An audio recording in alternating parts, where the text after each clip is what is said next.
श्री शिवाय नमस्तुभ्यम। आपका हमारे YouTube चैनल पर बहुत बहुत स्वागत है।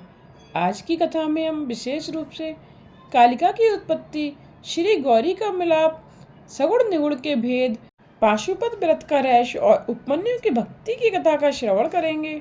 सूत जी कहते हैं, इस प्रकार भगवान शंकर की प्रार्थना करके तथा परिक्रमा कर और आज्ञा लेकर भगवती उमा जी वहां से चल पड़ी। सीरी हिमालय पर पहुंचकर अपने माता पिता से मिलकर फिर पहले वाले स्थान पर तप करने के लिए पहुंच गईं। अपने शुद्ध हृदय में भगवान शंकर के चरणों का ध्यान करके सभी बाह्य क्रियाएं त्याग कर कठोर तपस्या करने लग गईं। प्रतिदिन प्रातः मध्याह्न सायंकाल तीनों समय स्नान आदि करके वन के पुष्पादिक लेकर पूजन करती थीं।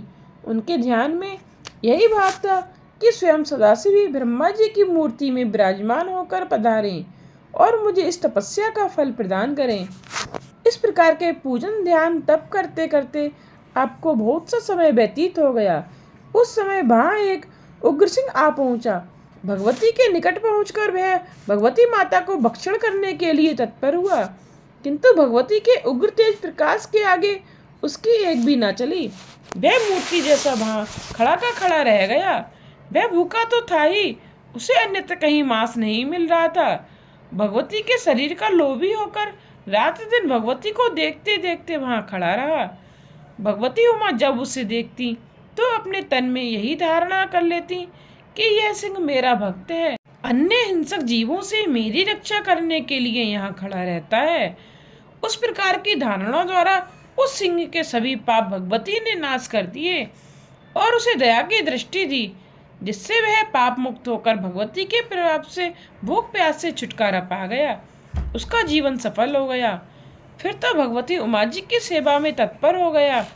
हिंसक जीवों से भगवती की रक्षा करता हुआ स्वतंत्रता पूर्वक वन में विचरण करने लगा। इधर दैत्यगण अत्यंत उपद्रव कर रहे थे। देवता लोग उनके उपद्रवों से व्याकुल हो गए। सीधे ब्रह्मा जी के पास पहुंचे, उन्हें अपना दुखड़ा सुनाया। तब ब्रह्मा जी देवताओं को दुखों से विमुक्त करने के लिए भगवती उमा जी के पास आए। उन्हें तप में लीन देखकर मन ही मन में प्रणाम किया। भगवती जी ने देख लिया, उठकर उनका आदर सत्कार किया। आदर पाकर जब ब्रह्मा जी बैठ गए तब उन्होंने पूछा, हे मातेश्वरी, आप तो तपस्या का फल देने वाली हैं, फिर आप इस प्रकार की कठोर तपस्या किस प्रकार कर रही हैं? भगवती जी बोली, हे ब्रह्मा जी, सृष्टि के आरंभ होते ही आप भगवान शंकर जी से उत्पन्न हुए हो, इस कारण मेरे ज्येष्ठ पुत्र हो। फिर प्रजा वृद्धि के लिए भगवान रुद्र आपके मस्तक से प्रकट हुए हैं, इस कारण आप मेरे ससुर भी हो। इसके बाद आप मेरे पितामह हुए। इन कारणों से मैं मनोरथ आपके सामने किस प्रकार प्रकट करूं, किंतु कहना ही पड़ता है। अब प्रार्थना यह है कि मैं अपना यह काले वर्ण का शरीर त्याग कर गौरी बनना चाहती हूँ। यह सुनकर ब्रह्मा जी बोले, हे देवी जी, इस छोटे से कार्य के लिए इतनी बड़ी तपस्या? मुझे आश्चर्य है कि आप सर्वशक्तिमय होते हुए स्वयं ही क्यों ना इससे एक रहस्य है। यह आपकी लीला जगत के सुख के लिए है। इस प्रकार से मेरी कामना पूर्ण होगी। इसी रूप से शुंभ निशुंभ नामक महा उपद्रवी दैत्यों का आप विनाश करोगी।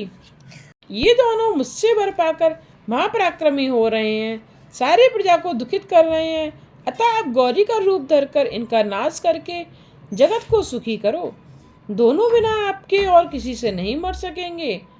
तब ब्रह्मा जी का कथन सुनकर भगवती ने उस शरीर का त्याग कर दूसरा शरीर गौरी रूप धारण कर लिया।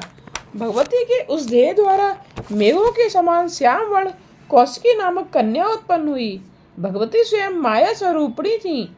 उसने आदि योगिनी अष्टभुजा वाली, जिनमें शंख चक्र त्रिशूल आदि आयुध धारित थे। इस प्रकार शक्ति संपन्ना देवी प्रकट करके स्वयं सुंदरी होकर दर्शन देने लगी। तब ब्रह्मा जी ने शुंभ निशुंभ दैत्यों के वध के हेतु उसे शक्ति प्रदान की और सवारी के लिए सिंह दिया। विंध्याचल पर निवास करके मधमास पुआ आदि बलियों से उसका पूजन किया। फिर तो वह शक्ति उमा देवी ब्रह्मा को प्रणाम करके विंध्याचल पर पहुंची।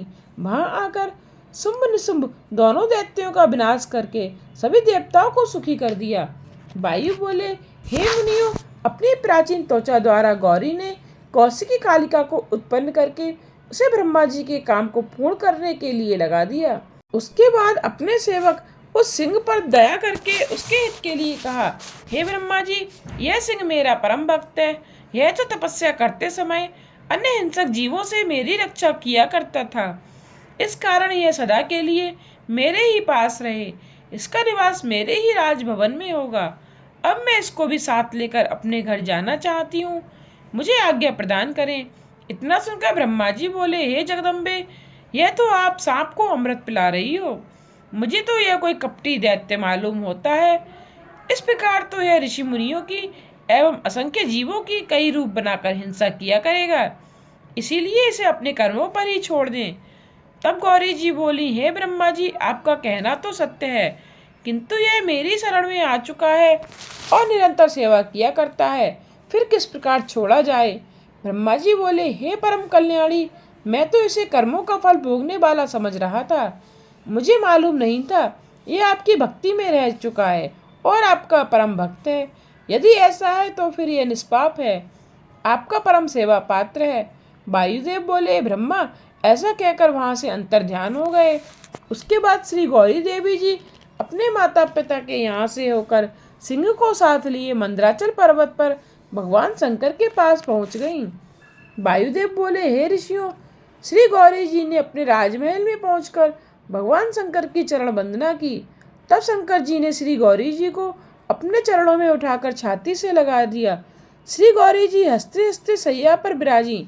भगवान शंकर भी प्रसन्न होते हुए वहां पहुंचकर उन्हें गोद में लेकर मुख कमल का आस्वाद पाकर बोले, हे प्राणेश्वरी जी, आपको क्रोध करने का कारण तो भूल गया होगा।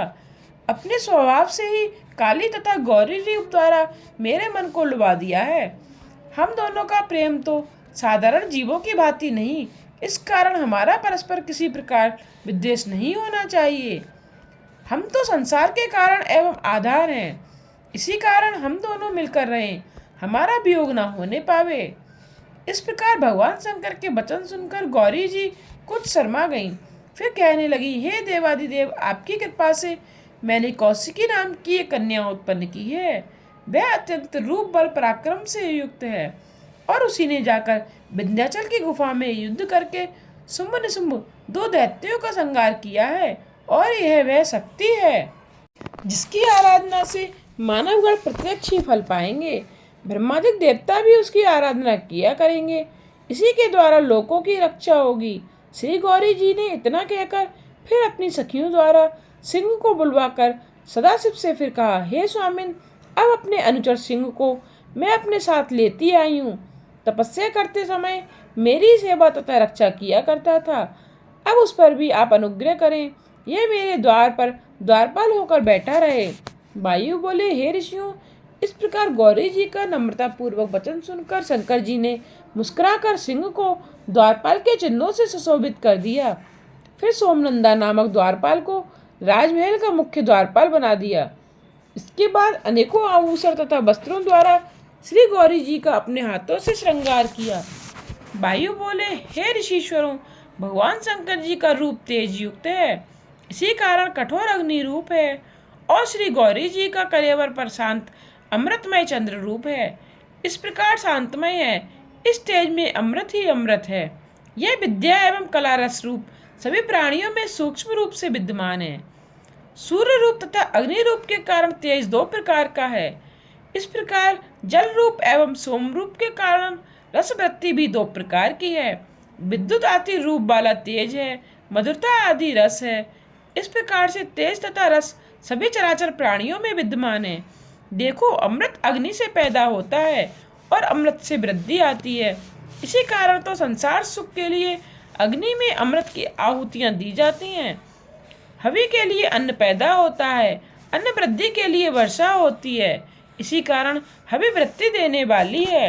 अतएव अग्नि तथा अमृत दोनों ही संसार को धारण कर रहे हैं। अग्नि जलकर को ऊपर वहां तक पहुंच जाती है जहां पर सोमरूप अमृत टपकता है। इसी कारण काल अग्नि नीचे जलाई जाती है और ऊपर से शक्ति सोममय अमृत टपका देती है। ऊपर तक पहुंचने वाले इस कालाग्नि को भी शक्ति धारे रहती है। इस प्रकार नीचे टपकने वाला अमृतमय सोम शिव शक्ति में स्थित है। यह समझो कि संसार के नीचे शक्ति है और ऊपर को सदाशिव है। इन दोनों से संसार व्याप्त हो रहा है। एक बार इस अग्नि से इस संसार को जलाकर भस्म कर दिया, तभी से यह भस्म अग्नि का बीज कहलाई। उस भस्म की पूरी तौर ज्ञान पाकर अग्नि इत्यादि मंत्र बोलकर भस्म से स्नान करने वाला मनुष्य सांसारिक बंधनों से शीघ्र मुक्त हो जाता है। वायुदेव बोले, हे ऋषिश्वरों, जितने भी शब्द हैं वे सब अर्थयुक्त हैं। प्रकृति का परिणाम रूप शिव तथा शिव पार्वती जी का शब्द तथा प्राकृतिक एवं मूर्ति रूप होने से दो प्रकार का है। शब्द रूप वाली विभूति तो स्थूल, सूक्ष्म तथा परा इस प्रकार से तीन प्रकार की है। स्थूल चिंता रहित है, सूक्ष्म चिंता सहित है। इनमें परे शिव तत्व का आधार रूप पराशक्ति है। शांत तथा शक्ति, इन दोनों के योग द्वारा इच्छा के साथ सारी शक्तियों की समष्टि रूप एक ही शक्ति तत्व प्रसिद्ध है। सभी कार्यों को कर देने की जो शक्ति है वही प्रकृति को प्राप्त होती है, वही शुद्ध मार्ग रूप है। उसे परमा देवी कुंडलिनी माया कहा जाता है। उसी के विवाह करने से 6 मार्गों वाली हो जाती है। 3 शब्द मार्ग एवं 3 उनके अर्थ मार्ग हैं। अपनी अपनी बुद्धि के अनुकूल ही सभी तत्व विभागों से लय, भोग तथा अधिकार हैं। कलाओं द्वारा वही तत्व अनुकूल स्थानों पर व्याप्त रहते हैं। इस प्रकार परिणाम रूप से परा प्रकृति के भी 5 भेद हैं। वे सभी कला तथा निवृत्त आदि द्वारा व्याप्त मंत्र मार्ग, पद मार्ग एवं वर्ण मार्ग, ये 3 भेद तो शब्द के एवं भुवन मार्ग, तत्व मार्ग तथा कला मार्ग, ये 3 भेद अर्थ के हुए। ये सब परस्पर व्याप्त व्यापक भाव से रहते हैं। वाक्यों से पद, पदों से वाक्य पूर्ण रहते हैं। वर्णों के समूह को पद कहा जाता है। वर्ण भुवनों में व्याप्त हैं। भुवनों में वर्णों का ही तो आधार है। ये सब कारण तत्व से पैदा होते हैं, तभी तो अनंत हैं। और कुछ ऐसे भी भुवन हैं जो भीतर से उत्पन्न होते हैं। इसके अतिरिक्त अन्य शिव शास्त्रों में प्रसिद्ध हैं, जो कि पौराणिक है। सांख्य योग विख्यात जो तत्व सबके सब कलाओं से परिपूर्ण है, प्रकृति है, उसके परिणाम स्वरूप द्वारा निवृत्त आदि 5 कला हैं। ये सभी उत्तरोत्तर के क्रम से व्याप्त हो रहे हैं। 6 मार्गों में विभक्त पराशक्ति तो इनसे बाहर है। वह परशक्ति के भाव सत्य से और शिव तत्व से पराशक्ति विद्यमान है। हे ऋषियों, शक्ति से आरंभ करके पृथ्वी तक शिव तत्व से ही पैदा होते हैं। सब उसी शिव तत्व से ही पूर्ण है। जैसे घड़ों में मिट्टी परिपूर्ण रूपेण है, इस प्रकार 6 मार्गों द्वारा व्यापिका शक्ति के 5 तत्वों की शुद्धि कर लेने के कारण ही प्राण शिव तत्व के परम उत्तम स्थान को पा लेता है। निवृत्त कला से आरंभ करके रुद्र पर्यंत अंड स्थित को शुद्ध किया जाता है। फिर प्रतिष्ठा कला के आगे है। अव्यक्त भय अगोचर है, उसकी शुद्धि होती है। इसी प्रकार विद्या कला से आगे विश्वेश्वर पर्यंत की शुद्धि होती है। फिर इससे आगे उधर मार्ग पर्यंत शांति कला द्वारा शुद्धि होती है। शांति के बाहर जब परा प्रकृति का मेल होता है, उससे आकाश है। इसी प्रकार के 5 तत्व गिने गए हैं। इन्हीं से सारा संसार भरा हुआ है। सारे संसार की आधार रूप होकर जो शक्ति आज्ञा पराशैवी चित्र रूपा परमेश्वरी देवी हैं, उसे भगवान सदाशिव ने संपूर्ण जगत में स्थिर कर रखा है। किंतु यह वह शक्ति है जिसमें आत्मा विकार, बंधन, मुक्त आदि से युक्त नहीं होता। प्रत्युत यह तो बंधन तथा मुक्ति दाता है। इसमें परमात्मा शिव का कोई व्याविचार नहीं। भगवान शंकर ग्रही हैं अर्थात पुरुष हैं, शक्ति ग्रहणी अर्थात पत्नी है। इसी से सारा संसार जन्म पाता है। ये दोनों एक ही हैं। इस प्रकार कारण कार्य के भेद से स्वयं शिव ही 2 प्रकार के हुए। कई लोग कहा करते कि शिव तथा शक्ति परस्पर पति पत्नी जैसा व्यवहार करते हैं, एवं कई लोग शिव तथा शक्ति को एक रूप मानते हैं। हाँ, कार्य कारण रूप से पृथक पृथक भासते हैं। यह पराशक्ति शिव आज्ञा द्वारा 3 गुणों वाला होता है। ये कार्यक्रम के भेद द्वारा 3 प्रकार की होती हुई 6 मार्ग पैदा करता है। यह 6 शब्द तथा अर्थ रूप हैं। 6 के 6 सारे संसार में व्यापक हैं। इसका विस्तृत वर्णन शास्त्रों में वर्णित है। ऋषि बोले, हे वायुदेव, भगवान शंकर की लीलाएं तो अत्यंत और कठिन सी हैं। ये तो पूरी तौर से नहीं जानी जा सकती। शिव शक्ति के विषय में किसी प्रकार का सांसारिक दोष नहीं। इन दोनों की क्रीड़ा तो प्रकृति का खेल है। ब्रह्मा आदि सभी देवता शिव कृपा से जगत के उत्पादन आदि की सामर्थ्य पाते हैं, किंतु शिव किसी कृपा के बस नहीं। ये तो स्वच्छंद है, इनका सभी वैभव स्वाधीन है, इनका स्थान भी स्वभाव सिद्ध रूपवान है। यदि बिना कारण मूर्ति भी कार्य रूप सिद्ध मानी जाए तो सर्वत्र परम भाव होगा। तब अन्य परम भाव रहित क्यों है? ये तो परमेश्वर हैं। यदि ये कला रहित निर्गुण स्वभाववान है तो कला सहित सगुण विपरीत स्वभाववान क्यों हो? क्या सगुण निर्गुण ये पृथक पृथक हैं? परमात्मा शिव द्वारा सब में मौजूद रहने वाला एक सूक्ष्म तत्व है। यदि मूर्ति स्वरूप ही सिर्फ मूर्ति मान ली जाए तो क्या उस प्रतिमा में प्रतिमा वाला पराधीन हो सकेगा? यदि यह नहीं होने का तो अपेक्षा रहित मूर्ति में क्यों स्वीकार की जाती है? मूर्ति में साध्य फल की चाहना से अपनी इच्छा द्वारा देह स्वाधीनता के लिए होता ही नहीं, यह इच्छा भी अपने अपने कर्मों के अनुसार हुआ करती है। ब्रह्मा से आरंभ करके पिशाचों तक अपने अपने कर्मों के अधीन रहते हैं। क्या सब अपनी अपनी इच्छा से जन्म विनाश होना मानते हैं? भगवान शंकर सब पर कृपा करने वाले कहे गए हैं, सबको दुष्कर्मों का दंड देने वाले हैं। शिव निंदा करते हुए ब्रह्मा के 5वें सिर को तभी तो काट लिया था। सिंह रूपधारी विष्णु को अपने पैरों के नीचे दबाकर अपने पैने नखों द्वारा उनकी छाती विदीर्ण कर दी। दक्ष यज्ञ में अपराध करता सुर तथा सुर नारी सभी को वीरभद्र द्वारा दंड दिया गया। आपने अपने नेत्रों से ही प्रचंड अग्नि प्रकट कर दी, जिसके द्वारा दानव के प्रजा कुटुंबियों के साथ ही त्रिपुर भस्म कर डाले। सांसारिक रतिवर्धक रतिपति कामदेव भी आपकी क्रोध अग्नि में भस्म हो गया।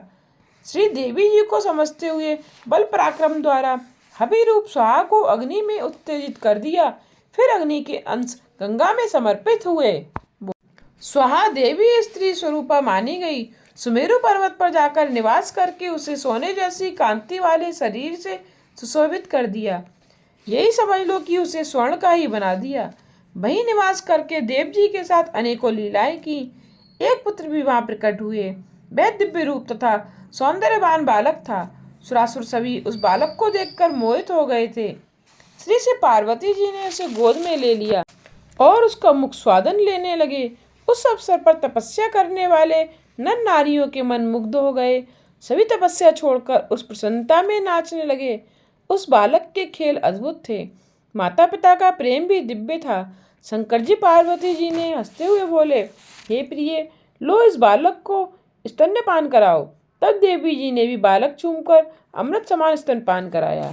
शिव पार्वती पुत्र प्रेम से परम प्रसन्न हुए। ऐसा होने पर भी जगत की रक्षा के लिए इंद्र की प्रार्थना करने पर अपने बालक को तारकासुर के साथ युद्ध करने की आज्ञा दे दी। युद्ध में विजय पाने के लिए पुत्र को कालाग्नि के समान क्रौंची भेमनी अमोघ शक्ति दे दी। शिव कृपा से उस बालक ने तारकासुर का वध कर दिया तथा विष्णु ब्रह्मा आदि सभी देवताओं ने स्तुतियां की। शिव महिमा अपार है। अपने भक्त ब्रह्मचारी मार्कंडे की थोड़ी आयु को बढ़ा दिया और उसे चिरंजीवी कर दिया। वह भी अकाल मृत्यु से छूटकर प्रणाम करने लगा। सदाशिव ने तो बड़बाग्नि को अपनी सवारी के लिए जा पकड़ा।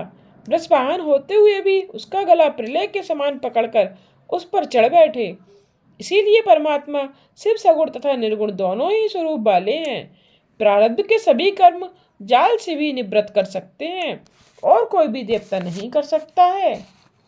वायु बोले, हे ऋषियों, अब मैं आपको संशय नामक नास्तिकता छुड़ाने वाला रहस्यमय ज्ञान समझाता हूँ। सज्जन पुरुषों को यदि मोह होता है तो शिव शंकर में अन्यत्र कहीं भी नहीं। जिस विषय का ज्ञान ना हो उसे समझने के लिए संशय करके प्रश्न किया जाए तो यह कोई नास्तिकता नहीं। शिव विषय में प्रश्न करना तो आस्तिकता के लक्षण है। सदाशिव तो घट घट के ज्ञाता अंतर्यामी हैं। उनके द्रोही को तो संसार में कहीं भी सुख नहीं, ना कोई उसका सहायक होता है। हम लोग परमात्मा की साकार मूर्ति द्वारा निराकार परमात्मा के मूर्ति स्वरूप का ध्यान कर सकते हैं, किंतु पहले निराकार ध्यान में नहीं आ सकता। इसी कारण शिव प्रतिमा साकार शिव रूप है। उसे नित्य प्रति सत्य मानकर उनका पूजन अर्चन ही फलदायक है। इसी साधना द्वारा ही भक्त अपने लक्ष्य पर पहुंच जाता है। ध्यान द्वारा ईश्वर का साक्षात्कार होता है। ध्यान तो मूर्ति का ही सहज है। उस मूर्ति से चेतन स्वरूप परमात्मा व्यापक है। वही परमात्मा ध्यान से दर्शन देते हैं। शुद्ध भावना मूर्ति में होना आवश्यक है। इसीलिए शिव मूर्ति बनाकर उसकी आराधना ही परमात्मा का होना बोध कराती है। पूजक को सांसारिक निंदा नहीं प्राप्त होती। आत्मा की भुक्ति मुक्ति के लिए शिव तत्व का ज्ञान आवश्यक है। सांसारिक भोग तो कर्मों द्वारा होते हैं। सुख दुख सभी कर्मों का फल है। इस प्रकार के सुख दुखदायक कर्म सदाशिव में नहीं, फिर उनका उपभोग किस प्रकार उन्हें प्राप्त हो। सदाशिव तो श्रीकंठ नाम से विख्यात हैं। वे तो विश्व की लीला में ही विराजमान हैं। इंद्रिय निग्रह करना ज्ञान से होता है। उसी ज्ञान से शरीर स्थिर होता है। भक्ति द्वारा सिद्धियां प्राप्त होती हैं। आराधना द्वारा दैहिक साहस वृद्धि पाता है। अपराधी को दंड दान परम नीति है। ईश्वर रूप में संलग्न होकर नृत्याधिक सर्वोच्च सिद्धि है। ईश्वर इच्छा ही दैव अथवा विधाता कही जाती है। वेदों की आज्ञा पर चलना अनुशासन है। उसी के अनुसार कार्य करना ही श्रेष्ठ पुरुषों का लक्षण है। उससे विपरीत कर्म वाला असाधु है। भला बुरा प्राप्त होता है तो देववश है। सबसे हिल मिलकर सबका कल्याण चिंतन यह ईश्वर विधान है। किसी भी काम को धैर्य द्वारा न करना ही लोक निंदा है। जिस प्रकार बिना सिले कपड़े से शरीर ढांपने वाला लोगों से निंदक होता है, सिले कपड़ों से नहीं। पक्षपात करना अन्याय है। श्रेष्ठ कार्य करना कर्तव्य है। अपना आराध्य देव एक ही होना अनन्यता है, किंतु किसी निमित्त से दूसरे देवों का पूजन करना बुरा नहीं। हित के लिए पुत्रों को ताड़ना हिंसा नहीं। इसी के द्वारा वह मनुष्य बनता है। रोगी से निर्दयता के साथ व्यवहार करना वैद्यों के लिए बुरा नहीं। वह तो रोगी को अच्छा कर रहा है। हिंसा करने वाले बुरे जीवों पर दया करना श्रेष्ठ नहीं, उनको मार देना श्रेष्ठ है। तभी तो बहुत से जीवों का कल्याण होता है। सांप को पालना श्रेष्ठ नहीं, वह तो बढ़कर बहुत से प्राणियों को काट खाएगा। उसी प्रकार खल पुरुषों बहुत का घातक हो जाता है। ऐसे दुष्ट को समाप्त कर देना ही उत्तम है, अथवा उससे पृथक रहना ही उत्तम है। अग्नि में मलिन तांबा डालने से अग्नि दूषित नहीं होती है, तांबा ही शुद्ध हो जाता है। शिवजी के संयोग द्वारा आत्मा शुद्ध हो जाती है। अग्नि के संयोग से काला लोहा भी अग्नि जैसा चमक उठता है। उसी प्रकार अज्ञानी पुरुष शिव शक्ति द्वारा अपनी आत्मा का अंधकार निवृत्त करता है। और जिस प्रकार लकड़ियों को भस्म करती हुई आग लोहे को भस्म न करके उसे अपना रूप देती है, उसी प्रकार शिव प्रेम की लौ भी ऊंची उठकर भक्त मनुष्य को शिव रूप चेतन बना देता है। क्षमा, चतुरता, मित्रता आदि ये गुण तो गौण हैं, भिन्न वृत्ति है। इन्हीं गुणों के संयोग द्वारा मानसिक वृत्ति गुण तथा दोष का कारण हो जाती है। किंतु जो गौण मुख्य सभी गुणों की वृत्तियां हैं, वे तो शिव अनुग्रह से दोष अथवा गुणों कारण बनती ही नहीं। अनुग्रह शब्द का अर्थ ही यह है कि संसार से मुक्ति कराने वाले सदाशिव को हितकारी आज्ञा पर चलने में दृढ़ रहना श्रेष्ठ है, तभी शिव अपना लेते हैं। इस प्रकार की उनकी आज्ञा गौण नहीं, उसी आज्ञा पर चलना हित है। और यह हित ही अनुग्रह का वास्तविक अर्थ है, अर्थात कृपा पा लेना। अनुग्रह का पर्यायवाची उपकार शब्द भी है। इसीलिए सदाशिव अपने भक्तों पर सदा उपकार ही करते हैं। भक्तजन भी इस भक्ति में तत्पर सभी कुछ कर लेने में सामर्थ्य पाते हैं। भगवान शंकर तो चेतन स्वरूप हैं। वे जान लेते हैं यह मनुष्य जगत का कल्याण चाहता है, सब कामनाएं उसकी पूर्ण कर देते हैं। ये दैहिक संबंध से परतंत्र से होकर अनेकों कष्ट पाता है। जब वह शिव कृपा से स्वतंत्र हो जाता है, तब उसे कष्ट नहीं छू सकता।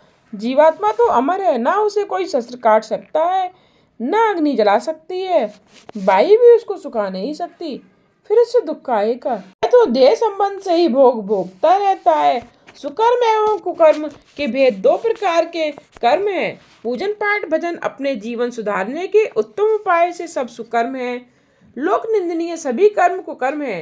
इसी प्रकार के कर्मों का माया द्वारा बंधन केवल जीवात्मा का होता है। वह प्रकृति के अनुसार ही उपाधि रूप होकर व्यापन हो जाता है। प्रकृति को स्वभाव कहते हैं। स्वभाव सबके अद्भुत होते हैं। कार्यों के भेद से इनकी कल्पना नहीं की जा सकती। जो कर्म तथा माया को अनुबंध कहा गया है, वह अत्यंत विचित्र है। कोई प्राणी तो माया चक्र में बद्ध है और कोई मुक्त है, किसी का लय है। इस प्रकार से माया के फेर में पड़कर प्राणी अनेकों झंझटों में पड़ा हुआ हिरण की तरह उधर उधर भटकता रहता है। जैसा भोगों का उसे अधिकार मिलता है, उसी तरह उसकी ऊंच नीच गति होती है। उनमें कोई तो भूत्यात्मा में मंगल रूप होकर षड्ध्वज में निवास किया करते हैं। कितने तो मध्य स्थल जो महेश्वर हैं, अथवा रुद्र हैं, उनका स्वरूप होकर अंतिम पद में पहुंच जाते हैं। इस प्रकार से ये 3 स्थान माने गए हैं। सबसे ऊपर परमात्मा, मध्य में अंतरात्मा, अधोभाग में आत्मा होता है। उसी प्रकार से सदाशिव सबसे ऊपर, मध्य में पिता में ब्रह्मा, नीचे विष्णुदेव हैं। कोई कोई शिव जी को अंतरात्मा मानते हैं। सर्वत्र विद्यमान प्रतिष्ठित आत्मा ही शिव है, स्वरूपवान विष्णु है और परमात्मा ब्रह्मा है, ऐसा मानते हैं। देव योनियां 8 हैं, वे श्रेष्ठ हैं। मनुष्य योनि मध्यम है। पशु पक्षी कीट पतंग आदि ये 14 योनियां अथवा 5 योनियां नीचे हैं। उच्च आत्मा होते हुए नीच योनियां पाना ये तो मनुष्यों के अधीन है। यदि वे अच्छे कर्म करेंगे तो उच्च योनियों में, यदि नीचे कर्म करेंगे तो नीचे योनियों में जाएंगे। इस प्रकार कर्मों द्वारा उच्च नीच पद भी मिलता है। सत्व रज तम ये 3 गुणों से त्रिगुणात्मक योनियां प्राप्त होती हैं। पशु संज्ञक, जीव प्राकृतिक, सात्विक, राजस, तामस, इन गुणों की यथाक्रम प्रधानता होने से गाय, सिंह, ऊंट योनियां प्राप्त होती हैं।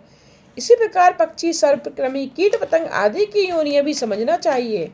समस्त गुणों के स्वामी, सर्वगुण निर्गुण, मूर्ति सच्चिदानंद रूप केवल एक ही शिव है। यह सारा ब्रह्मांड महाभूमि रूप रुद्र भगवान में व्याप्त है। पुरुष जीव तो अंगुष्ठ मात्र होते हुए माया द्वारा घिरा हुआ है।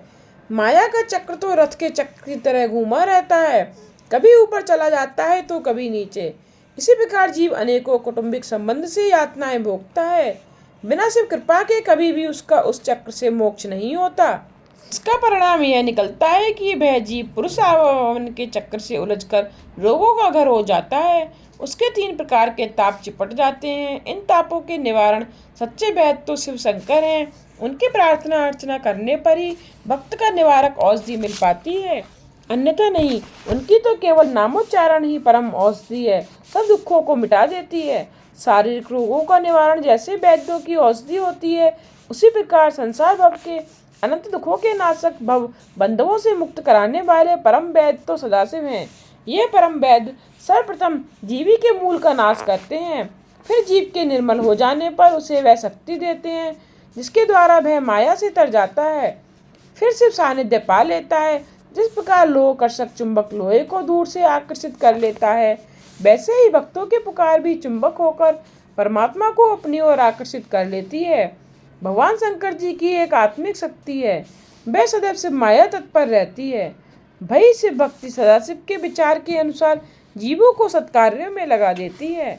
अज्ञान के मद में अंधा हुआ जीव सदाशिव को ईश्वर नहीं मानता, इस प्रकार वह अपना सारा जीवन खो बैठता है।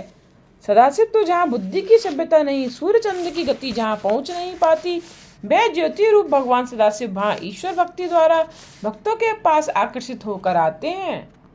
मुनि बोले, हे वायु महात्मन, उस ज्ञान का अनुष्ठान किस प्रकार किया जा सकता है जिसके द्वारा प्रत्यक्ष ज्ञान होकर मुक्ति प्राप्त हो जाए? अब कृपा करके हम लोगों को यही समझाइए। वायु बोले, हे मुनियों, इस प्रत्यक्ष ज्ञान की प्राप्ति के लिए तो शिव अर्चन ही एक उत्तम अनुष्ठान है। शिव आराधना द्वारा ही मोक्ष पद प्राप्त होता है। उस आराधना का अनुष्ठान 5 प्रकार का है। क्रिया, जप, ध्यान, ज्ञान, इन साधनों द्वारा किया जा सकता है। यह साधन है तो कठिन, लेकिन जब शिव कृपा होती है तब ये सहज होने लगते हैं। इनके द्वारा सिद्धि पा लेना ही उत्तम धर्म है, जो मुक्ति देने वाला परोक्ष अपरोक्ष नाम से होता है। यह धर्म भी वेदों में वर्णित है और 2 प्रकार का है, एक उत्तम धर्म है, दूसरा अधर्म। इन दोनों को बताने वाले वेद तथा उपनिषदों के योग से आरंभ करके जो धर्म किया जाए वह परम धर्म है, और इससे अधोभाग में जो किया जाए वह धर्म कहलाता है। परम धर्म के तो निर्मल आत्मा वाले जन ही अधिकारी हैं, और अधर्म के अधिकारी सभी सांसारिक जन हैं। धर्मशास्त्र आदि द्वारा सांग उपांग से वृद्धि पाकर ये परम धर्म अपर अमर का साधन है। इस शिव के परम धर्म तथा इनके संस्कार अधिकार आदि का वर्णन शिव शास्त्र, इतिहास एवं पुराणों में भली भांति मिलता है।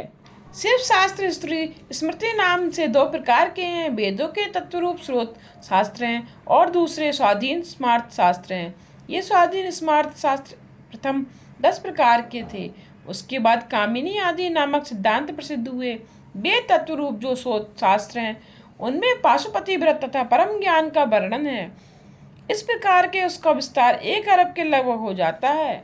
हर एक युग में स्वयं भगवान शंकर जी ही योगाचार्य रूप से अवतार लेते हैं और इसका प्रचार करते हैं, उसे सूक्ष्म रूप से बनाने वाले रुद्र, दधीची, अगस्त्य एवं उपमन्यु नामक महर्षि हैं। ये चारों महर्षि पाशुपति व्रत की संहिता के प्रचारक हैं। इनके सहस्त्र शिष्य हो जाते हैं जो इस शिव धर्म का प्रचार करते हैं। उन्हीं शिष्यों से चर्या आदि रूप के परम धर्म को 4 प्रकार का कहा है। उनमें पशुपति योग के अनुष्ठान द्वारा ही शिव का साक्षात्कार हो जाता है, क्योंकि यह योग अनुष्ठान सर्वोत्तम है। इसके साधन पितामह ब्रह्मा जी ने कहे हैं। मैं उन्हीं के साधनों को आप लोगों को सुनाता हूँ। उनमें स्वयं शंकर जी ने 8 प्रकार के योग कहे हैं। उन्हीं द्वारा शीघ्र ही शिवमति हो जाता है। उस मति द्वारा धीरे धीरे परम ज्ञान स्थिर हो जाता है। इस प्रकार के ज्ञान से ही शिव प्रसन्न होते हैं। तब उनकी कृपा हो जाने से परम योग मिलता है। फिर उसी से शिव प्रत्यक्षता हो जाती है। उसी के द्वारा मुक्ति प्राप्त होती है। शिव, महेश्वर, रुद्र, पितामह, विष्णु, संसार, वैद्य, सर्वज्ञ एवं परमात्मा, ये 8 परम कल्याण कारक है। इनमें शिव से आरंभ करके पितामह तक ये 5 शांतितीय आदि क्रमशः ज्ञातव्य हैं। ये 5 उपाधि से मुक्ति हो जाने पर फिर आत्मा से पृथक होते नहीं, एक स्वरूप हो जाते हैं। शिव आदि 5 आत्मांतर हैं। इसके अतिरिक्त संसार, वेद आदि ये 3 नाम उपादान के मिलने के कारण त्रिप्रकारक उपाधि वचनों के द्वारा शिव जी के अनुकूल होकर बरतते हैं। अनादि गुणों को संयोग तो स्वभावतः प्रथम से ही होता है। फिर जब यह आत्मा विशुद्ध निर्मल हो जाती है, वह शिवरूप है। शिव तत्ववेत्ता ज्ञानी पुरुष यह भी करते हैं कि जो सर्वपूर्ण मंगलमय गुणों के आधार हैं एवं सबके स्वामी हैं, वही सदाशिव कहे जाते हैं। प्रकृति तो 23 तत्वों से पृथक है। प्रकृति से बाहर पुरुष हैं, उससे बाहर भगवान महेश्वर हैं। प्रकृति तथा पुरुष इन्हीं के अधीन रहते हैं। प्रकृति माया है, माया रचयिता महेश्वर परमात्मा ही माया भी हैं। इन्हीं के संबंध से कालात्मादि स्थूल तथा सूक्ष्म रूप से है। रुद्र शब्द का अर्थ है जो दुख तथा दुखों के कारण को दूर करने वाला हो। श्रेष्ठ पुरुष इनको भी शिव जानते हैं। तत्व आदि को भूत रूप से पृथ्वी पर देह आदि रूप धार कर यह शिव निवास करते हैं। संसार के साक्षात जनक हैं, इसी कारण पितामह हैं। भव रोग दूर कर देने के कारण लय भोग अधिकार के अनुरूप उपाय रूप औषधि देकर कल्याण करने वाले ये संसार वैद्य हैं। संसार की सभी अवस्थाओं के ज्ञाता होने के कारण सर्वज्ञ हैं। परम गुणों से इनका नित्य संबंध है। अपने से अन्य आत्मा के विरह के हेतु स्वयं से परमात्मा है। इस प्रकार के परमात्मा के 8 नाम हैं। इन्हें भली भांति आचार्य द्वारा समझाकर क्रमशः शिव आदि 5 नामों का उच्चारण करें। फिर निवृत्ति आदि कलात्मक ग्रंथि विभेदन करके गुणों के अनुसार आवृत्ति करें। उदान वायु द्वारा अपान वायु को दबावें।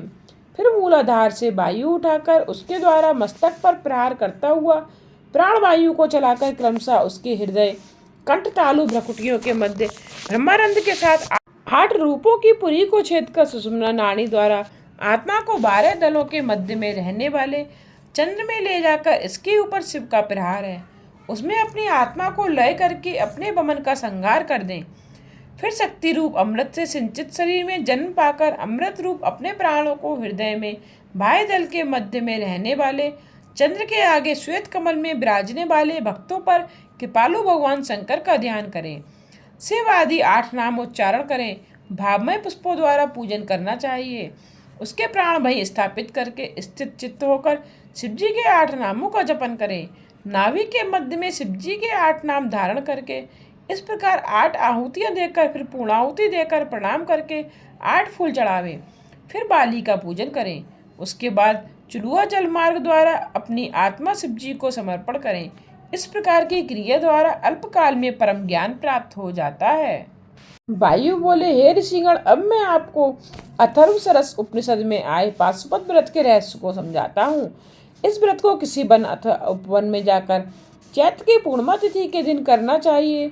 उसमें पहले त्रयोदश को अपना नित्य कृत्य करके गुरु पूजन करें। फिर उनसे आज्ञा पाकर श्वेत वस्त्र, यज्ञोपवीत, चंदन माला आदि धारण करके कुशासन पर बैठ कर जाएं।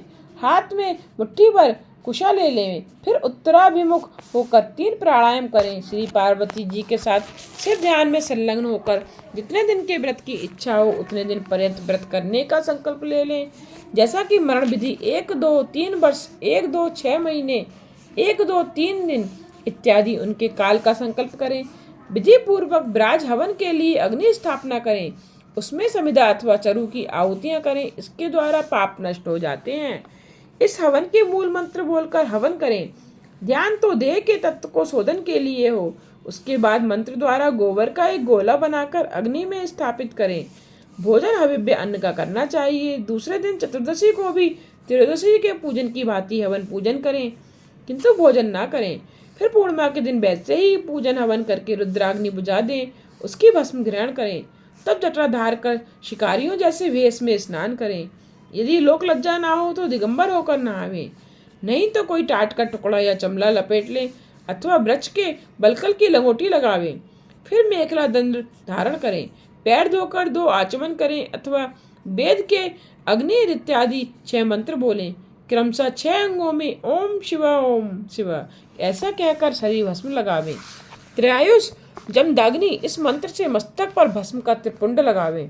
इस प्रकार से वियोग में प्रवृत्त हो जाएं। इस प्रकार प्रातः मध्याह्न सायं तीनों काल में पाशुपति व्रत का उच्चारण करें। इस विधान से मनुष्य पशुत्व से मुक्त हो जाता है।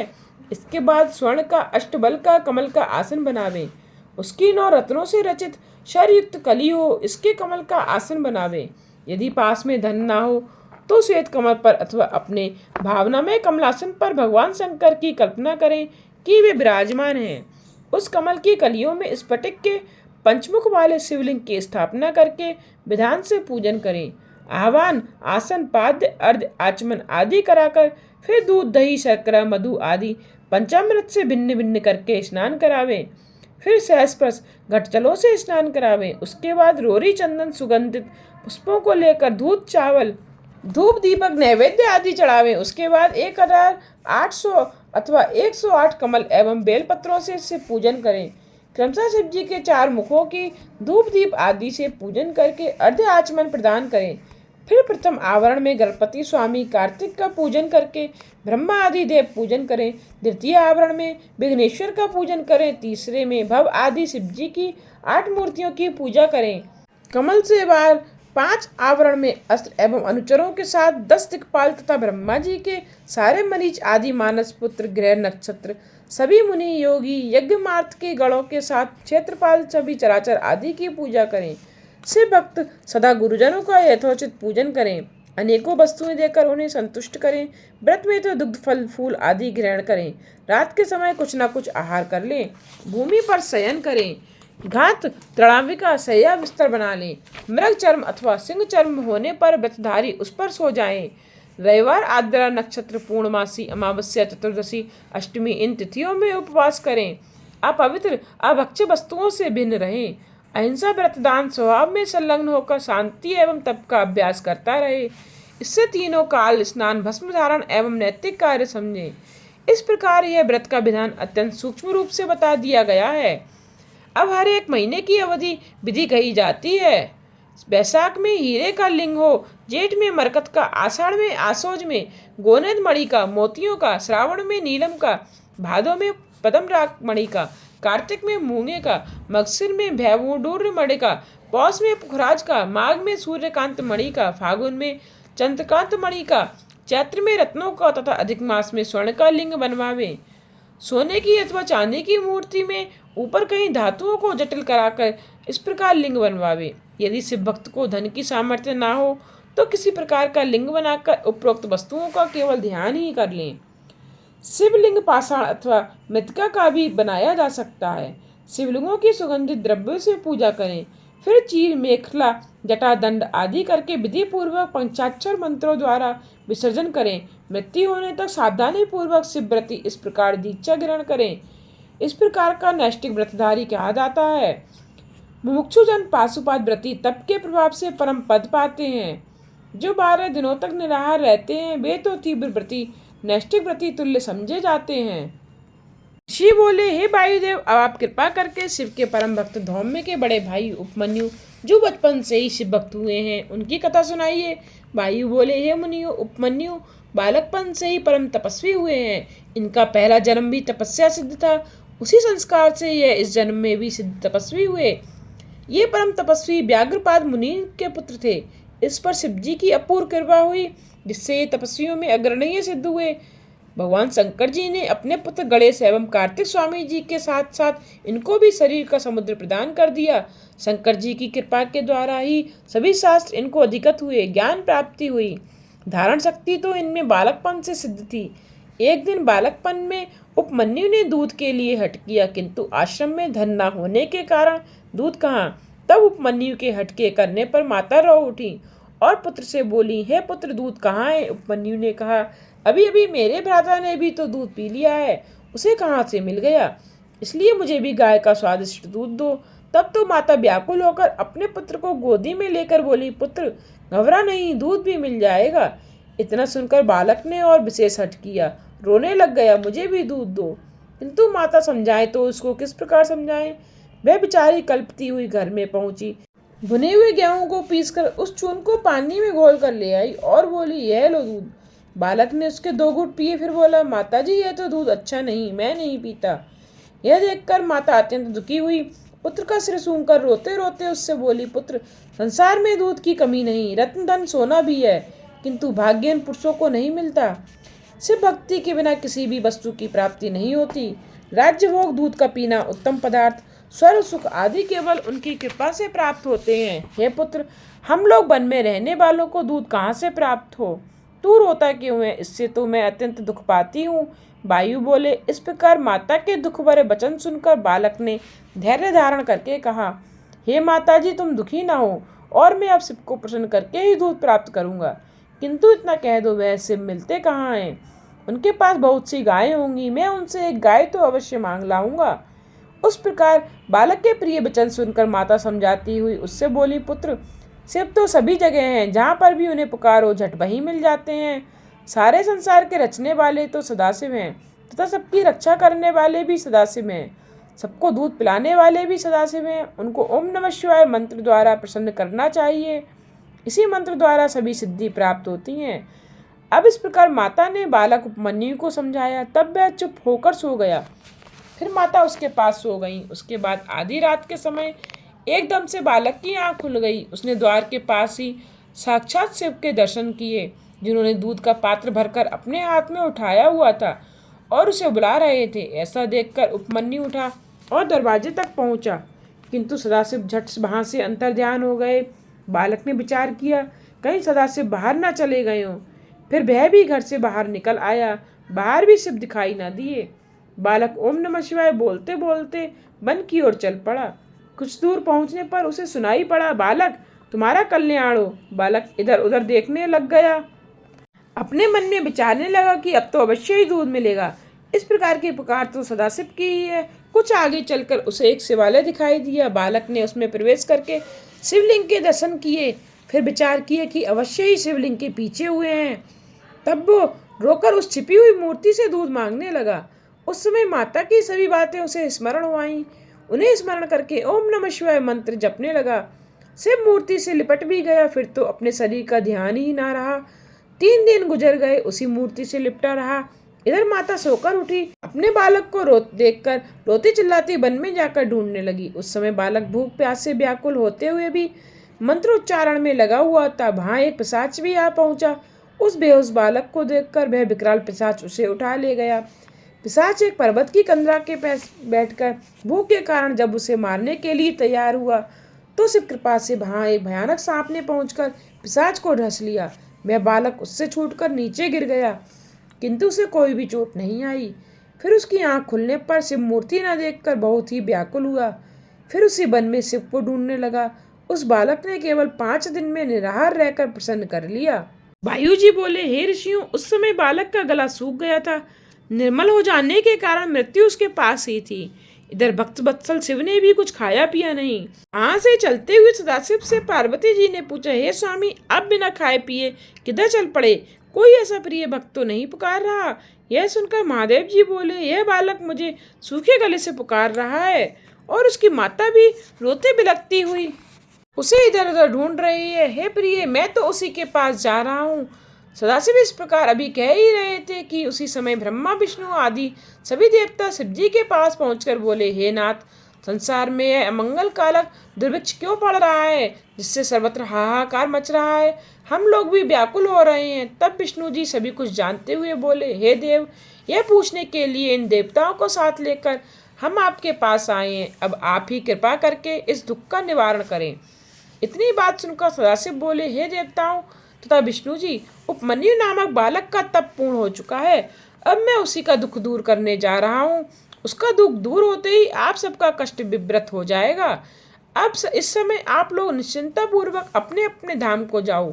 इतना सुनकर सभी देवता अपने अपने धामों को चले आए। फिर भगवान शंकर देवेंद्र का रूप धार कर अपने माया से बनाए गए ऐरावत हाथी पर सवार होकर श्री पार्वती जी के साथ ही उस बालक के समीप पहुंचे। उन्हें देखकर बालक उपमन्यु ने नमस्कार करके कहा, हे देवेंद्र, आपने यहाँ पधार कर इस आश्रम को पवित्र किया, आपका स्वागत हो। तब देवेंद्र रूप में शंकर बोले, हे बालक, तुम्हारे तप से हम प्रसन्न हो गए, जो चाहे वर मांग लो। तब बालक ने कहा, हे देवराज, आप तो कृपा करके यही वर दें जिससे मेरी भगवान शंकर में भक्ति बनी रहे। तब देवेंद्र रूप कैलाशपति बोले, तुम सिर्फ भक्ति क्यों चाहते हो? उससे तुम्हें क्या लाभ होगा? मैं तो सभी देवताओं का राजा हूँ, साक्षात इंद्र तुम्हारे पास आया हूँ, और कोई इच्छा अनुसार वर क्यों नहीं पा लेते? उपमन्यु बोला, हे देवेंद्र, आप शंकर जी की व्यर्थ में निंदा कर रहे हो। मैं इसे सुनना नहीं चाहता। फिर भी आपसे विनिंदक होकर कुछ कहने लगोगे तो स्मरण रहे, मुझे अपना शत्रु मान लेना। वायु बोले, हे ऋषियों, इस प्रकार कहकर उस बालक ने भस्म उठाई और उसे अघोर मंत्र द्वारा अभिमंत्रित कर इंद्र रूपधारी सदाशिव पर छोड़ दी। तब शिव आज्ञा से उस भस्मात्र को नंदीश्वर ने धारण कर लिया। उसके बाद परम प्रसन्न होकर सदाशिव अपने रूप में आकर उसे दर्शन देने लग गए। दर्शन करते ही उपमन्यु निहाल हो गया। फिर बार बार नम्रता पूर्वक प्रणाम करने लगा। भगवान शंकर जी बोले, हे वत्स उपमन्यु, मैं तुम पर तुम्हारी भक्ति तप से अति प्रसन्न हूँ। यह पार्वती जी तुम्हारी माता है और मैं तुम्हारा पिता हूँ। अब तुम मेरी कृपा द्वारा सभी विपत्तियों से छूट गए। तुम्हारा परिवार संपन्न हो जाएगा। तुम्हें नाना प्रकार के स्वादिष्ट पदार्थ, घृत, दुग्ध, मधु आदि प्राप्त होंगे। मैं प्रसन्न होकर तुमको क्षीर का समुद्र बना देता हूँ। वायु बोले, हे महर्षियों, इतना कहकर सदाशिव ने उस बालक उपमन्यु को अपने गोद में ले लिया और श्री पार्वती जी से बोले, हे देवी जी, ये तो आपका ही पुत्र है, इसे प्यार करो। यह कहकर उसे श्री पार्वती जी की गोद में दे दिया। श्री गिरिजा देवी ने बालक को प्यार करके अक्षय वायु होने का वरदान दिया। तब क्षीर सागर ने वहां पहुंचकर कभी ना नाश होने वाली ब्रह्म विद्या, रिद्धि सिद्धि आदि प्रदान की। फिर उसे परम तपस्वी मानकर पाशुपति व्रत के योग का, तत्व उपदेश का प्रचारक तथा कुमार अवस्था में रहने का वर, ये सभी उसे प्रदान किए। तब उपमन्यु बोला, हे नाथ, मुझे तो आप अपनी भक्ति का वर दें जो कभी नष्ट न हो, और अपने भाई बांधवों को भी आपका भक्त बनाऊं। आप मेरी आपकी भक्ति के साथ प्रीति हो। सदाशिव बोले, हे उपमन्यु, तुम मेरे प्यारे भक्त हो। मेरी कृपा के द्वारा कोई भी कष्ट नहीं पाओगे। तुम्हारी सभी मनोकामनाएं पूर्ण होंगी। वायु बोले, इस प्रकार उपमन्यु को वर देकर पार्वती जी के साथ शंकर जी वहां से अंतर्ध्यान हो गए। उपमन्यु भी इस प्रकार वर पाकर प्रसन्नता पूर्वक अपने घर को लौट आया। आज की कथा को यहीं विश्राम देते हुए इससे आगे की कथा का श्रवण आप कल के अध्याय में कीजिएगा।